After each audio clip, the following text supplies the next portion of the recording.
Greetings, welcome back. We are going to be piggybacking off of last week's segment on the emotions. So if you have not watched the 8 basic emotions, getting clear on what they mean and how to better understand, label, and regulate, please go back and watch that video either right now or after you watch this one, okay?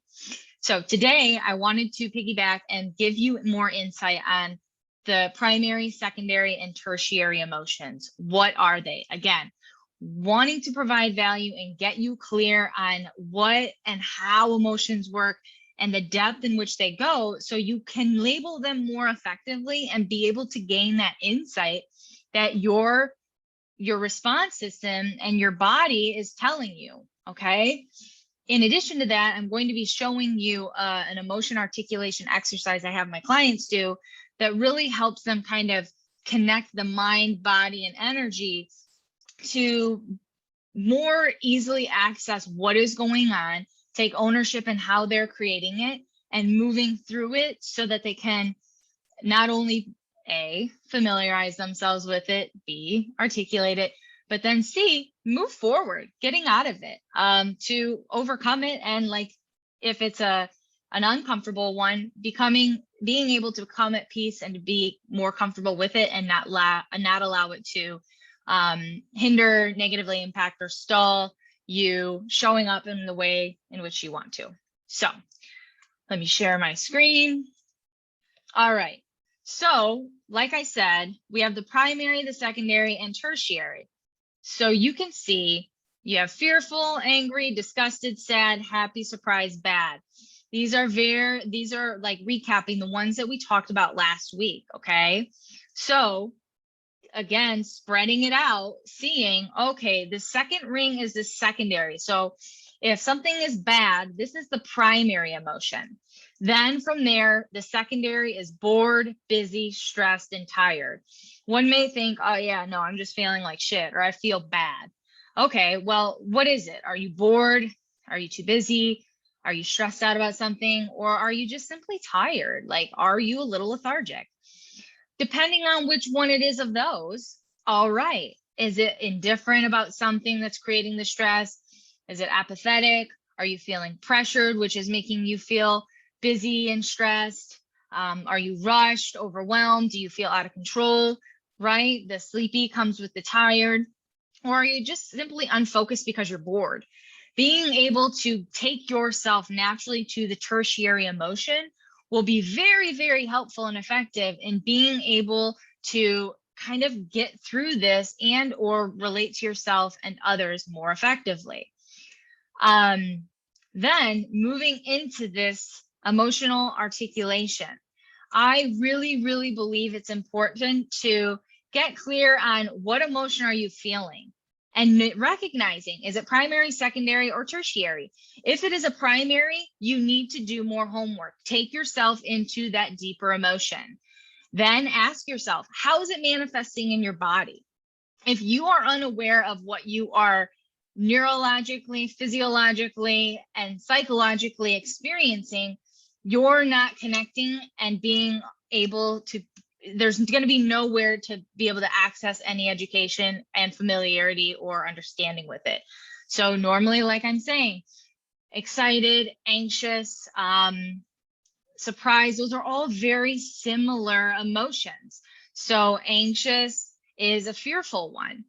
That is not to be misinterpreted as, you know, happy and being excited or joyful, or where is surprised?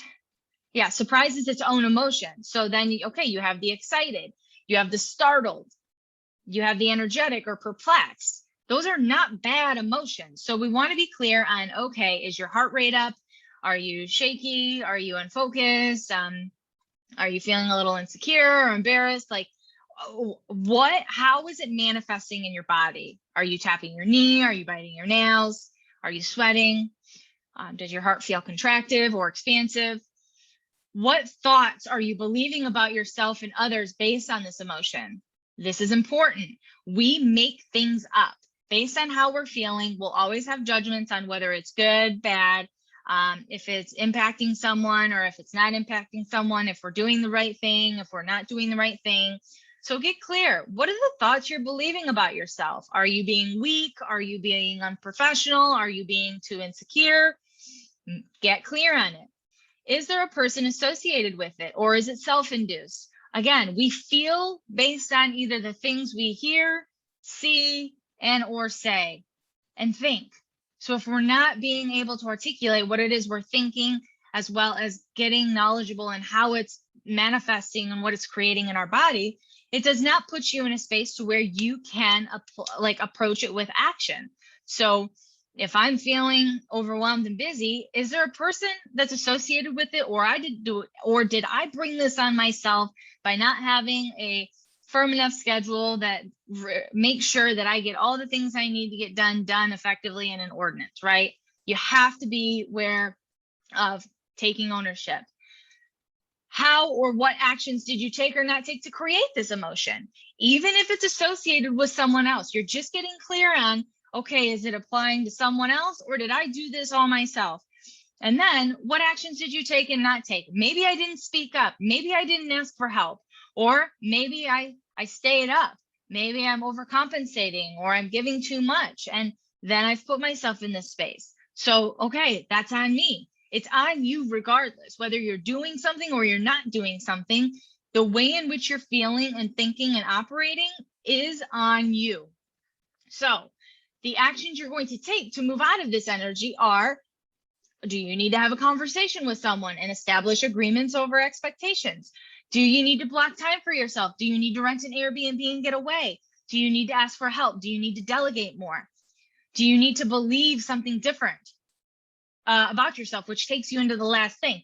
What belief am I going to believe to be true is, oftentimes the way in which we're feeling is preventing us from doing something. And in order to change it, you have to change your thought process. You have to get clear on what it is you're thinking, how it is you're associating to yourself, others, and or the emotion that you're experiencing and the situation that you've gotten yourself into, and then believe something that is different can and will be true for you.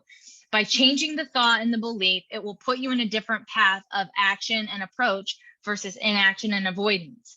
And even if your actions, and maybe you need to be put in the inaction and avoid, maybe the belief you need to think about is that you cannot and will not be everyone's savior. So the belief I'm thinking and going to believe to be true is, I cannot solve the world's problems. I cannot help everyone at the expense of myself. And when you believe that, then it's going to put you in a different course of action to maybe pull back, to say more yes to you and no to other people.